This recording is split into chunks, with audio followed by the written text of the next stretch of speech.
जिले की हर खबर सबसे पहले आप तक पहुंचाने का वादा,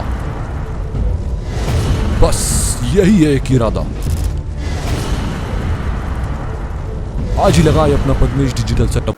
नमस्कार, बहुत स्वागत है आपका। आप देख रहे हैं पद्मेश 24/7। कृष्णा सेंडे के साथ बुलेटिन की शुरुआत करते हैं हेडलाइन से।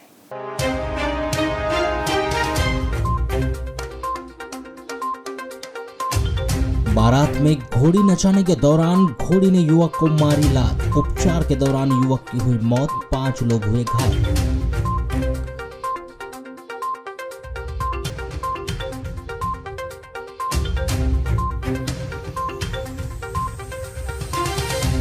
रामपुनी में आधा दर्जन से अधिक लोगों ने एक घर का दरवाजा तोड़कर परिवार वालों को लाठी कुल्हाड़ी से की मारपीट। लूटपाट की वारदात को भी दिया अंजाम।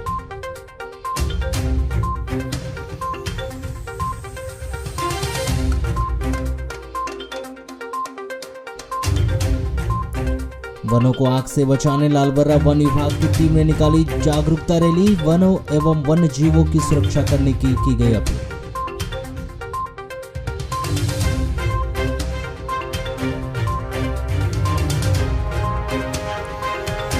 छात्रवृत्ति फॉर्म भरने में परेशान हो रही जीएनएम की छात्राएं, कलेक्ट्रेट में ज्ञापन सौंपकर छात्रवृत्ति पोर्टल शुरू करने की मांग की।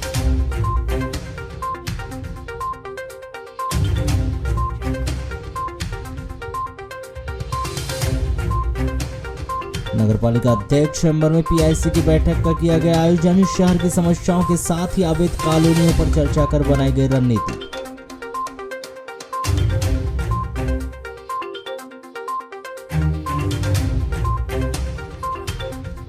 1 मार्च से बोर्ड परीक्षाओं का होगा आगाज। शिक्षा विभाग के द्वारा पूर्ण की गई परीक्षा की तैयारी।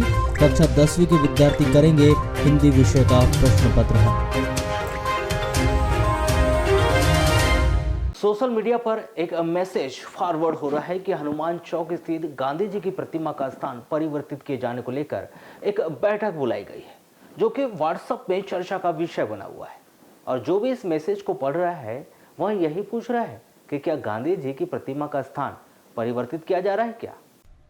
आपको बता दें कि जब यह फॉरवर्ड मैसेज पद्मेश 24/7 के पास पहुंचा तो उनके द्वारा भी इस मैसेज की सत्यता को जानने के लिए इसके पीछे पूरी कहानी का पता लगाया गया। इस मैसेज में यह लिखा गया था कि दुर्गा मंदिर ट्रस्ट हनुमान चौक बालाघाट के द्वारा दुर्गा मंदिर के सामने स्थित गांधी प्रतिमा को अलग स्थान पर लगाया जाए। इस विषय को लेकर सभी सदस्यों से उनकी राय जानने हेतु यह मैसेज ग्रुप में फॉरवर्ड किया गया था। जब हमने बैठक में पहुंचकर यह पता किया गया कि यह मैसेज सत्य है या कोई फिर अफवाह तो नहीं, तब दुर्गा समिति के सदस्य व अध्यक्ष देवेंद्र चंदेल के द्वारा चर्चा में बताया गया कि समिति के द्वारा यह निर्णय लिया जा रहा है कि दुर्गा मंदिर के सामने जो गांधी जी की प्रतिमा लगी है उसके कारण बहुत सी दुर्घटनाएं हुई है एवं कुछ दुर्घटनाओं में तो कुछ लोगों की जान भी जा चुकी है, जिसको देखते हुए हमारे द्वारा अभी यहाँ सोचा जा रहा है कि सभी लोगों की सर्वसम्मति से अभी हम यह निर्णय ले रहे हैं कि क्यों ना हम इस गांधी प्रतिमा को रेलवे क्रॉसिंग रोड पर जो डिवाइडर वाली रोड बनेगी वहां पर लगा दिया जाए। किंतु अभी इस विषय पर सभी की सहमति आना शेष है। यह बैठक भी हमारे द्वारा इसी विषय पर बुलाई गई है। इस पर सभी की सहमति ली जाएगी, चाहे वह पक्ष हो या विपक्ष। उसके बाद शहर के प्रबुद्ध जनों से भी इस विषय पर राय लेकर कि आगे इसमें हम निर्णय लिया जाएगा। यदि सभी की सहमति बनती है तो यहाँ से गांधी प्रतिमा का स्थान परिवर्तन किया जाएगा। वहीं नगरपालिका की सहमति पर जब हमारे द्वारा नगरपालिका अध्यक्ष से चर्चा की गई तो उन्होंने बताया कि उनसे इस विषय पर दुर्गा मंदिर समिति के पदाधिकारियों से बात जरूर हुई, किंतु हमारे द्वारा यह स्पष्ट कह दिया गया है कि सभी की सहमति से यदि प्रस्ताव आता है तो इस पर विचार किया जाएगा, वो परिषद में इसे रखा जाएगा। वाराणसी न्यायालय के द्वितीय अपर सत्र न्यायाधीश मनोज कुमार तिवारी ने 28 फरवरी को मारपीट के 4 आरोपी सोनेलाल भोयर, नीलेश भोयर, कमलेश भोयर, श्रीमती हीरूबाई भोयर को 5 वर्ष का कठोर कारावास व 6,000 रुपए के अर्थदंड से दंडित कर सजा सुनाई गई। प्राप्त जानकारी के अनुसार लालबर्रा थाना के अंतर्गत ग्राम बकोड़ा निवासी प्रार्थी संजीव पिता स्वर्गीय महादेव राव उम्र 45 वर्ष प्रतिदिन की तरह अपने घर में थे। 11 मई 2017 की सुबह करीब 8:30 बजे आरोपी 60 वर्षीय सोनेलाल भोयर, 38 वर्षीय नीलेश पिता सोनेलाल भोयर, 39 वर्षीय कमलेश पिता सोनेलाल भोयर 55 वर्षीय श्रीमती हीरूबाई पति सोनेलाल भोयर घायल, हिम्मतलाल पिता हीरालाल सेठिया उम्र 63 वर्ष के निर्माणाधीन मकान के सामने नल जल का गड्ढा खुदाई कर रहे थे, जिसमें आवागमन करने वाले को परेशानी को देखते हुए हिम्मतलाल सेठिया के द्वारा उक्त 4 लोगों से चर्चा कर उन्हें गड्ढा खोदने से मना किया, जिसमें वहां पर वाद विवाद की स्थिति निर्मित हो गई। थोड़ी देर बाद दोनों एक दूसरे को गाली गलौज करने लगे। इसी बीच भोयर परिवार के 4 सदस्यों ने मारपीट प्रारंभ कर दी, जिसमें सभी आरोपियों ने हिम्मतलाल को मारपीट कर दिया और नीलेश के द्वारा हिम्मतलाल को फावड़े से मारा गया। वहीं अन्य लोगों ने भी संजीव राव को भी मारपीट कर उसे गंभीर रूप से घायल कर दिया।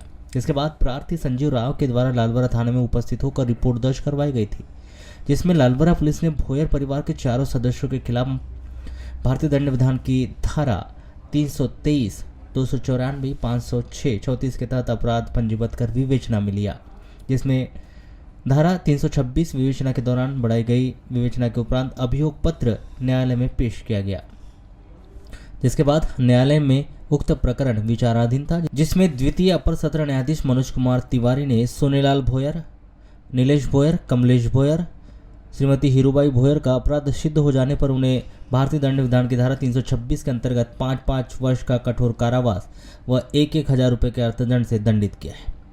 इसी प्रकार धारा 323 के अंतर्गत 6-6 महीने का कारावास, 500 रुपये का अर्थदंड। ये जो है पुलिस थाना लालबरा के अंतर्गत ग्राम बकोड़ा में दिनांक 11/5/2017 को जो प्रार्थी है संजीव राव, उन्होंने थाने में रिपोर्ट कराई थी कि आज सुबह जो है लगभग 8:30 बजे आरोपी सोनेलाल, नीलेश, कमलेश और सोनेलाल की पत्नी हीरूबाई इनके द्वारा नल जल का जो नल बनना था उसके इन लोगों ने गड्ढा खोद दिया था आरोपी गण ने, जिसको मना करने के लिए संजीव राव और हिम्मतलाल सेठिया ये दोनों गए थे। तो इन लोगों ने, इन सभी आरोपियों ने एक राय होकर उनको फावड़े से और हाथ मुक्के से मारा था, जिसके संबंध में माननीय न्यायालय द्वितीय अपर सत्र न्यायाधीश श्री मनोज कुमार तिवारी साहब के यहाँ पर धारा 326, 323, 294, 506 में सभी अभियुक्तगण के विरुद्ध में प्रकरण चला था, जिसमें आज माननीय न्यायालय तिवारी साहब के कोर्ट से सभी आरोपीगण सोनेलाल, नीलेश, कमलेश और हीरूबाई को धारा 326 में 5-5 वर्ष का कठोर कारावास। ग्राम पंचायत थाने गांव के ग्रामवासियों ने सरपंच लक्ष्मीकांत बैस के साथ अनुविभागीय अधिकारी राजस्व को एक ज्ञापन सौंपा है, जिसमें उन्होंने शासकीय भूमि का चिन्हांकन कर उसमें व्याप्त अतिक्रमण को हटाए जाने की मांग की। आपको बताएं कि ग्राम पंचायत थाने गांव जनपद पंचायत वारासिनी की बड़ी पंचायतों में शुमार है। ऐसे में अनगिनत लोगों ने शासकीय भूमि पर कब्जा कर वहां पर अपना अतिक्रमण कर दुकान बना हुई है, जिससे लोगों को परेशानी होने के साथ ही अन्य सामाजिक व सार्वजनिक कार्य को करने के लिए जगह नहीं मिल पा रही। क्या हो रही है हमारे यहाँ पे समस्या है कि बहुत सारी जमीनें, जैसे पंचायत के आजू बाजू में कई लोगों ने दुकान लगा रखा है अतिक्रमण में। दूसरी बात कि शासकीय भवन हमको अगर कहीं उपलब्ध करवाना है, उसके लिए हमारे पास में जगह नहीं है, तो इसलिए हम सारे अतिक्रमण को हटा के कभी भी मतलब गांव में मैंने सबसे शुरुआत की हूँ अपने ही खेत से। मेरे खेत के बाजू में अतिक्रमण की ज़मीन थी, मैंने अतिक्रमण को हटाया है। उसके बावजूद में आगे कदम बढ़ाए हैं कि थाना गाँव पंचायत में जितनी भी शासकीय ज़मीन है और अतिक्रमण में फंसी हुई पंचायत के आसपास जो ज़मीन है, स्कूल है, स्कूल में खेल के मैदान नहीं है हमारे बच्चों के लिए, इसलिए वहाँ से भी हमको पूरे अतिक्रमण हटा के बच्चों का वॉलीबॉल के लिए कुछ ग्राउंड बनाना है, ये करना, इसलिए हमारे पास में कोई ज़मीन नहीं है। तो ऐसे करीब कितना का अतिक्रमण होगा आपके यहाँ? हमारे यहाँ तो करीबन, और सबसे प्रमुख बात एक है, कह नहीं सकते कि कितनी ज़मीन है हमारे यहाँ अतिक्रमण। बहुत अतिक्रमण है। बहुत ज़्यादा। क्या मांग करते हैं आप? क्या है, गांव में बहुत ज़्यादा अतिक्रमण हो चुका है पंचायत की ज़मीन पे, राजस्व की ज़मीन पे, तो उसको क्या है, अपने को क्या है हटाना है, और हटाने के साथ साथ में क्या है, जिनने अतिक्रमण किया है उनको बसाना भी है। जैसे पूर्व में जैसे आपके यहाँ हटाया गया था और अभी फिर पूर्व में भी उनने कार्रवाई की, लेकिन शायद कार्रवाई उनने पूरी नहीं कर पाए।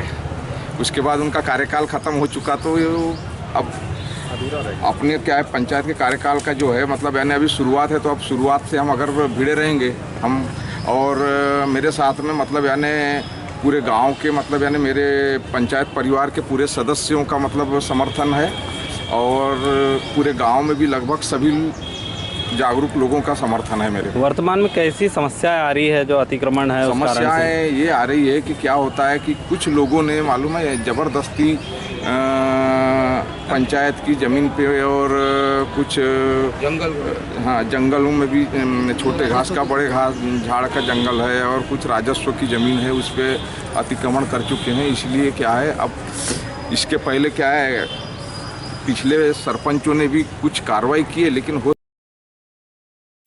रामपाली थाना क्षेत्र के अंतर्गत आने वाले ग्राम पोनी में बीती रात आधा दर्जन से अधिक लोगों ने बलवा करते हुए घर का दरवाजा तोड़कर मारपीट और लूटपाट की वारदात को अंजाम दिया। हमलावरों के द्वारा लाठी कुल्हाड़ी से की गई इस मारपीट में राजा बाबू बिसेन 35 वर्ष व उनकी पत्नी गायत्री बिसेन 32 वर्ष घायल हो गए। यह वारदात पूर्व रंजिश के चलते हुई। घायल दोनों पति पत्नी को जिला अस्पताल में भर्ती किया गया है, जिन्होंने अपने मोहल्ले के ठाकरे परिवार के आधा दर्जन से अधिक लोगों पर घर में घुसकर मारपीट और तोड़फोड़ कर घर की अलमारी को तोड़कर करीब 1.5 लाख रुपए के लूटने का आरोप लगाया है। प्राप्त जानकारी के अनुसार राजा बाबू बिसेन ग्राम पुनी निवासी खेती किसानी करते हैं, जिसके परिवार में पत्नी गायत्री और 2 बच्चे और मां है। राजा बाबू इन दिनों नया मकान बना रहे हैं, जिन्होंने अपने पुराने मकान को तोड़ दिया है और पूरे परिवार सहित कोठे में रहते हैं। राजा बाबू और मोहल्ले में रहने वाले ठाकरे परिवार के बीच आपसी रंजिश बनी गई है। राजा बाबू के पड़ोस में ही राजकुमार पटले रहते हैं। 27 फरवरी की रात्रि में राजा बाबू बिसेन अपने परिवार के साथ राजकुमार पटले के घर गृह प्रवेश के कार्यक्रम में गए थे। वहां पर राजकुमार पटले के रिश्तेदार और गांव के लोग खाना खा रहे थे। वहीं पर राजा बाबू अपने रिश्ते के जीजा गोविंद पटले के साथ हंसी मजाक कर रहे थे। समीफी ठाकरे के परिवार से सुजीत ठाकरे भी वहां पर खाना खा रहा था, जिसने राजा बाबू और गोविंद पटले के बीच हो रही हंसी मजाक को अपने ऊपर ले लिया और उसने सोच लिया कि दोनों मेरे को कमेंट कर रहे हैं। इसी को लेकर राजा बाबू और सुजीत ठाकरे के बीच कुछ विवाद की स्थिति बन गई, किंतु मामला शांत हो गया था। सुजीत ठाकरे अपने घर चला गया था और राजा बाबू भी खाना खाने के बाद अपने परिवार के साथ अपने घर आ गए थे। राजा बाबू अपने परिवार के साथ सो गया था। तभी रात्रि 11 बजे करीब सुजीत ठाकरे अपने परिवार के हरेकलाल ठाकरे, शिवलाल ठाकरे, कृष्ण ठाकरे, चमारूलाल ठाकरे, विकास ठाकरे, पवन ठाकरे सहित अन्य लोगों के साथ लाठी कुल्हाड़ी लेकर राजा बाबू के घर आए और इन लोगों ने बलवा करते हुए राजा बाबू के घर की लाइट बंद कर दी और दरवाजे को तोड़कर घर के अंदर घुसकर राजा बाबू को लाठी कुल्हाड़ी से मारपीट कर दिया। बीच बचाव करने के लिए जब उनकी पत्नी गायत्री भी आई, तब हमलावरों ने उसे भी लाठी से मारपीट कर घायल कर दिया। इस दौरान हमलावरों ने राजा बाबू के बच्चों के अलावा उनके घर मेहमानी में आए उनके सास के साथ भी मारपीट की। ठाकरे परिवार के इन हमलावरों ने मारपीट की वारदात को अंजाम देने के दौरान राजा बाबू के घर में रखे अलमारी को भी तोड़फोड़ कर दिया और अलमारी में रखे करीब 1.5 लाख रुपए भी लूट लिए। ये 1.5 लाख रुपए राजा बाबू के मकान निर्माण के थे। मारपीट और लूटपाट के बाद ठाकरे परिवार के आधा दर्जन से अधिक लोग वहां से फरार हो गए। उनके द्वारा की गई मारपीट में घायल राजा बाबू और उनकी पत्नी गायत्री को गांव के ही लोगों ने बीच बचाव कर जिला अस्पताल बालाघाट लाकर भर्ती किया। जिला अस्पताल पुलिस ने रात्रि में ही जिला अस्पताल में भर्ती राजा बाबू और उनकी पत्नी गायत्री का बयान लेकर अस्पताल तहरीर अग्रिम कार्रवाई हेतु पुलिस थाना रामपायली भिजवा दी है। इस मामले के आगे जांच रामपायली पुलिस के द्वारा की जा रही है। रात में क्या है, खाना खाने गए थे घर पूरे। किसके यहाँ पे? राजकुमार पटले के। अच्छा, वहाँ हंसी मजाक चल रही थी गोविंद पटले के साथ में। हाँ। खाना खाते खाते तो उसने उठा लिया, सुचित ने। क्या उठा लिया? कि मेरे को बोल रहे हो आप। हाँ। तो फिर वो भी गया घर, मैं भी अपने घर आया। जैसा वहाँ पर विवाद हुआ था दोनों के बीच में, समझा दिए थे? समझा दिए, दो बातें यानी एक से हुई, चले गए, वो भी चले गए, मैं भी अपने घर आ गया। हाँ। उसके बाद में वो 11:30 बजे रात को आए। अच्छा, कौन कौन आए? हरीलाल आया, शिवलाल ठाकरे, चमारू ठाकरे, कृष्णा, पवन, सुचित, मैंने पूरा ठाकरे परिवार था। पूरा ठाकरे परिवार। तो क्या हुआ फिर? फिर वो मैं तो सोया था, लाइट बंद कर दी, भड़बड़ मारने लगी। दूल्हे और बारातियों के मनोरंजन के लिए बारात में नचाने के लिए लाई गई घोड़ी ने लात मारकर 5 लोगों को घायल कर दिया, जिसमें गंभीर रूप से घायल एक व्यक्ति की उपचार के दौरान मौत हो गई। मृतक का नाम थाना लालबर्रा ग्राम सेलवा निवासी 35 वर्षीय लिखीराम पिता चैनलाल बनोटे बताया गया है, जिसके शव का जिला अस्पताल में पोस्टमार्टम करवाकर शव अंतिम संस्कार के लिए उनके परिजनों के सुपुर्द कर दिया गया। प्राप्त जानकारी के अनुसार सेलवा निवासी मृतक लिखीराम बनोटे के 5 बच्चे जिसमें 4 बेटी और 1 बेटा है। लिखीराम खेतीबाड़ी का काम करता था, जो किसानी के साथ साथ बारात में घोड़ी नचाने जाने के लिए विनोद ठाकरे नामक व्यक्ति के यहाँ काम पर जाता था। बताया जा रहा है कि लालपुरा जाम में सांवरलाल मुंजार के घर से 22 फरवरी को बारात जिला सिवनी उगली थाना ग्राम मोहब्बर्रा निवासी दुर्गा लिल्लारे के यहाँ गई हुई थी। उस बारात में घोड़ी नचाने का ऑर्डर विनोद ठाकरे को दिया गया था, जहां विनोद ठाकरे के कहने पर लिखीराम बनोटे बारात में घोड़ी नचाने के लिए गया हुआ था। बताया जा रहा है कि विवाह संपन्न होने के बाद देर रात्रि बाराती वापस लौट रहे थे, तभी लिखीराम और उसके अन्य साथी दूसरी गाड़ी में घोड़ी लेकर वापस आने के लिए निकले ही थे, तभी अचानक घोड़ी ने लात मार दी, जिसमें 3 महिलाओं के साथ साथ लिखीराम सहित एक अन्य ऐसे कुल 5 लोग घायल हो गए। इनका मोहब्बरा में प्राथमिक उपचार के बाद बाकी अन्य को छुट्टी दे दी गई, लेकिन लिखीराम की गंभीर अवस्था को देखते हुए उसे 23 फरवरी को बालाघाट जिला अस्पताल लाकर भर्ती किया गया, जहां उपचार के दौरान सोमवार की रात्रि उसकी तबीयत कुछ ज़्यादा ही खराब हो गई, जिसे जिला अस्पताल से चिकित्सकों ने बेहतर उपचार के लिए गोंदिया रेफर किया, जहाँ गोंदिया ले जाते समय रास्ते में ही उसकी मौत हो गई, जिस पर परिजन लिखीराम के शव को लेकर रात्रि में ही जिला अस्पताल वापस आए, जहां मंगलवार की सुबह अस्पताल की तहरीर मिलने पर अस्पताल चौकी पुलिस ने मृतक के परिजनों के बयान दर्ज कर पंचनामा सहित अन्य आवश्यक कार्रवाई की। ये घोड़ी नचाने गया था जी। कब गए थे? ये 22 तारीख। 22 तारीख। हाँ। क्या हुआ फिर वहाँ पे? वहाँ क्या हुआ क्या नहीं, हमको कोई पता ही नहीं। वो घोड़ी वाले ने लाके यहाँ भर्ती कर दिया। कहाँ ले गए थे घोड़ी नचाने के लिए? ये मोहब्बरा। हाँ। किस क्या ले गए थे? अब क्या मालूम किस क्या लगे, क्या नहीं, मुझे पता नहीं क्या लगे थे। कब की घटना थी? ये 23 तारीख को लाके यहाँ किया उसने, तो हमको 24 को पता लगा। जैसे आज नचाते रात में वो, अब रात में हुई घटना, फिर जहाँ लाके उसी ने भर्ती कर दिया घोड़ी वाले ने। उसके बाद 2-2:30 बजे करीब फ़ोन किया हमारे इधर, हम लोग आए, वो चले गए यहाँ से। फिर हमारे भाई ने बताया, बोले मेरे घोड़ी ने मारी, ऐसा बताया इसने। कहाँ से बारात गई थी? और ये जाम से बारात गई थी। किसके यहाँ से? ये सांवरलाल मुंजारी का। कहाँ गई थी बारात? ये मोहब्बरा गई थी। मोहब्बरा गई थी। कितने लोग गए थे इसमें? 10 5 लोग और यानी 15 लोग गए थे। आप लोग घोड़ी नहीं हम लोग बारात के गए थे बस। अच्छा, बारात गए थे। क्या हुआ था उस दौरान? उस दिन तो गए थे, तो बस जाते जाते तो नखड़ी दिखा दिए थे। मैंने बोला लिखीराम, मैंने बोला ये घोड़ी मैंने का नखरा कर रही है। तो उसने बोला ठीक है, बोले अभी चुपचाप। वो भी अब बैठा तो फिर उसके बाद में फिर अब जाते समय तो सब चलेगा सही, फिर आते समय फिर उसने, मैंने बोला बस में सब तो चल जाएंगे, तो माना नहीं, बोले सब चल जाएंगे, बोले उसने ऐसा ये किया। उसके बाद में फिर हम तो बस में बैठ गए। तो मैंने बोला आओ या मत आओ, तुम देखते बैठो। मैंने कहा हम तुम नहीं बैठते गाड़ी पे।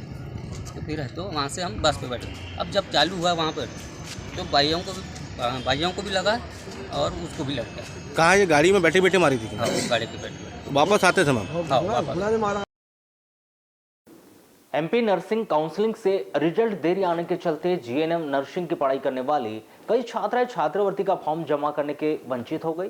वहीं गवर्नमेंट ने छात्रवृत्ति के पोर्टल को भी बंद कर दिया, जिसके चलते जीएनएम नर्सिंग की पढ़ाई करने वाली छात्राओं को मानसिक परेशानियों का सामना करना पड़ रहा है, जहां कई बार आवेदन निवेदन करने के बाद भी पोस्ट मैट्रिक छात्रवृत्ति पोर्टल 2.0 शुरू न होने से नाराज छात्राओं ने मंगलवार को एक बार फिर कलेक्टर कार्यालय में ज्ञापन सौंपकर गवर्नमेंट के छात्रवृत्ति पोर्टल को यथाशीघ्र ही शुरू करने की मांग की। अपनी इसी मांग को लेकर कलेक्टर कार्यालय पहुंची सरदार पटेल नर्सिंग जीएनएम की छात्राओं ने बताया कि एमपी नर्सिंग काउंसलिंग के द्वारा फर्स्ट ईयर का रिजल्ट काफ़ी देरी से जारी किया गया।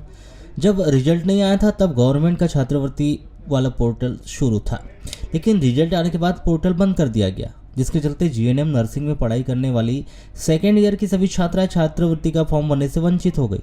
यदि वे छात्रवृत्ति का फॉर्म जमा नहीं करेगी तो उन्हें छात्रवृत्ति नहीं मिल पाएगी, जिससे उनकी पढ़ाई, कॉलेज की फीस और अन्य जरूरतों को पूरा करने में उन्हें भारी परेशानियों का सामना करना पड़ेगा। जिसके चलते उन्होंने ज्ञापन सौंपकर पोस्ट मैट्रिक छात्रवृत्ति का पोर्टल 2.0 दोबारा शुरू कर छात्रवृत्ति के आवेदन स्वीकार किए जाने की मांग की। हमारी स्कॉलरशिप नहीं आने के कारण हमने यहाँ पे आवेदन दिया था, पर उसमें कोई कार्यवाही नहीं करने पर आज हम कलेक्टर सर से मिले हैं। तो उन्होंने कहा है कि आपका जो भी समस्या है उसको सॉल्व किया जाएगा। कितने बच्चों की और कब से स्कॉलरशिप रुकी हुई है? स्कॉलरशिप का बाकियों की जानकारी नहीं, पर हमारे कॉलेज में जितने भी है पूरे GNM सेकेंड ईयर का उनका फॉर्म नहीं जा रहा है। हमारा स्कॉलरशिप का फॉर्म जो 0.2.0 का ऑन था, वो हमारा रिज़ल्ट लेट होने की वजह से हम नहीं डाल पाए, और अब हम जब फॉर्म डालने की कोशिश कर रहे थे तो 2.0 का पोर्टल बंद हो चुका है। तो अब हम कलेक्टर ऑफिस बार बार आ रहे हैं कि हमारा पोर्टल ऑन हो जाए, पर नगरपालिका अध्यक्ष के चेंबर में सभी PIC मेंबर और सभापतियों की एक बैठक आयोजित की गई, जिसमें शहर की विभिन्न समस्याओं के साथ ही अवैध कॉलोनियों पर चर्चा कर नई रणनीति बनाई गई। आपको बता दें कि शहर में बहुत सी ऐसी कॉलोनियां हैं जो कि टाउन एंड कंट्री के नियम के अनुसार नहीं बनी है, और ना ही इन कॉलोनियों में कॉलोनाइजर के द्वारा जो मूलभूत सुविधाएं देने का प्रावधान होता है, वहाँ भी सुविधाएं इन कॉलोनियों में देखने को नहीं मिल रही। यदि शहर की बात करें तो कॉलोनियों की तो 2016 के सर्वे के अनुसार मात्र 33 कॉलोनी ही आंकड़ों में दर्शाई जा रही है, किंतु 2018 से अब तक के सर्वे में कोई भी कॉलोनी वैध या अवैध रूप से नगर पालिका के पास इसका कोई आंकड़ा नहीं है। जबकि देखा जाए तो शहर में बहुत सी अवैध कॉलोनी का निर्माण भी हो चुका है, वह लोगों के द्वारा अपनी समस्या को लेकर नगर पालिका के चक्कर भी लगाए जा रहे हैं। जबकि देखा जाए तो कॉलोनी बनते समय जो मूलभूत सुविधाएं कॉलोनाइजरों को देना चाहिए वह उनके द्वारा नहीं दिया जाता। बालाघाट नगर पालिका क्षेत्र से हमारे पास बहुत से क्षेत्रों से शिकायतें आती रहती थी कि हमारे एरिया में रोड नाली या अन्य किसी भी मूलभूत सुविधाओं की कमी है। तो उसके संबंध में आज चर्चा ली गई, जिसमें यह शासन के निर्देशानुसार यह डिसाइड किया गया है कि 2016 के पहले जो भी कॉलोनियाँ विकसित की गई हैं उनका एक वास्तविक अध्ययन कर सर्वेक्षण कराकर वहाँ पर जो भी मूलभूत सुविधाएं उपलब्ध नहीं हैं उनका एस्टीमेट तैयार करके वहाँ पर उन कॉलोनी को नियमित किया जाएगा और उन नागरिकों को मूलभूत सुविधाएं प्रदान की जाएंगी। पर साथ ही 2016 के बाद से जैसा कि माननीय मुख्यमंत्री जी भी अपने इस संबंध में बता चुके हैं कि ऐसी कॉलोनी को पूर्ण रूप से हम लोग को ख़त्म करना, और कोई भी नई कॉलोनी 2016 के बाद से अवैध रूप से विकसित होती है, जहाँ पे कॉलोनाइजर अनाधिकृत रूप से प्लॉट विक्रय कर देता है और मूलभूत सुविधाएं नहीं देता है, तो उनके खिलाफ FIR और उनके ऐसे कॉलोनाइजर के खिलाफ कानूनी कार्रवाई की जा रही है, ताकि जो अविकसित कॉलोनी के कारण दूसरे लोगों को असुविधाएं हो रही है, जैसे जल भराव है, मूलभूत सुविधाएं प्राप्त न होना, उन पे अंकुश लगाया जा सके, एवं जो भी नई कॉलोनी अब विकसित होंगी वैध शासन के गाइडलाइन एवं नियमानुसार ही विकसित की जाएंगी। सर, अब तक कितनी कॉलोनियाँ वैध और अवैध है, क्या डाटा है अपने पास? अभी इस संबंध में लास्ट सर्वे 2018 की स्थिति में जो हम लोगों को प्राप्त हुआ था कि 2016 के पहले अनुमानतः 33 ऐसी कॉलोनी चिन्हांकित की गई थी, जिनका निर्माण 31 दिसंबर 2016 के पूर्व में था, और इन्हीं कॉलोनियों को पुनः सर्वे करके, क्योंकि वास्तविक स्थिति में अभी कुछ वहाँ पर अर्बनाइजेशन कुछ बढ़ चुका होगा, तो उनका पूर्ण सर्वेक्षण करके उनके नियमितीकरण की कार्रवाई की जानी है। और 2016 के बाद में अभी पूरा डेटा नहीं है जो कॉलोनियाँ बनी है, तो उनके संबंध में आगामी PIC परिषद की बैठक में रखकर निर्णय लिया जाना है कि नियुक्ति का सर्वेक्षण की कार्रवाई पूरी की जाए। जैसे कॉलोनी का ग्राफ बढ़ रहा है, क्या समझ में आ रहा है? कॉलोनियों का ग्राफ बढ़ने के बारे में तो स्पष्ट रूप से नहीं कहा जाता, बट जिस तरह से शिकायतें आ रही हैं, नगर पालिका द्वारा अंकुश लगाया जा रहा है, लोगों को हतोत्साहित किया जा रहा है कि आप ऐसी कॉलोनी में प्लॉट या अपने मकान ना बनाएं, ताकि आपको नगर पालिका सुविधा ना दे पाए, तो ऐसी जगह पर आप मकान ना लीजिए। इसलिए इस तरीके के लिए पूरी हतोत्साहित किया जा रहा है, पर फिर भी वहाँ पर मकान बन रहे हैं और नगर पालिका उस संबंध में कुछ कार्रवाई करना चाहती है, तो इसलिए इनको रोका जाना। अच्छा, जैसे देखा जाता, आपको बता दें कि भले ही नगर पालिका के द्वारा अवैध कॉलोनी की सूची नहीं बनाई गई हो, या यूँ कहे कि नगर पालिका स्वयं भी अवैध कॉलोनाइजरों को बचाने का प्रयास कर रही हो, किंतु नगर पालिका अध्यक्ष ने स्वयं यह स्पष्ट करवा दिया कि शहर में अवैध कॉलोनियों के कारण समस्या का भंडार लगा हुआ है। शहर में अवैध कॉलोनी के कारण समस्या तो काफ़ी बनी हुई है, इस बात से वहाँ भी नहीं झुठला सकते, क्योंकि अध्यक्ष महोदय और इंजीनियर साहब के बयान ने स्पष्ट कर दिया कि चाहे शहर का कोई भी मौसम हो, जल भराव और रोड नाली की समस्या से इनकार नहीं किया जा सकता, जिसका प्रमुख कारण कॉलोनाइजर के द्वारा अवैध कॉलोनियों का निर्माण करना है, जिसके कारण आज शहर के कोई भी वार्ड हो या कोई भी क्षेत्र क्यों न हो, वहाँ पर आपको जल भराव, नाली व शुद्ध पेयजल की समस्या देखने को मिल सकती है। क्योंकि कॉलोनियों का निर्माण टाउन एंड कंट्री प्लानिंग के तहत नहीं किया गया, क्योंकि जो समस्या नगर पालिका में आकर वार्ड वासियों के द्वारा बताई जाती है उससे यही स्पष्ट होता है।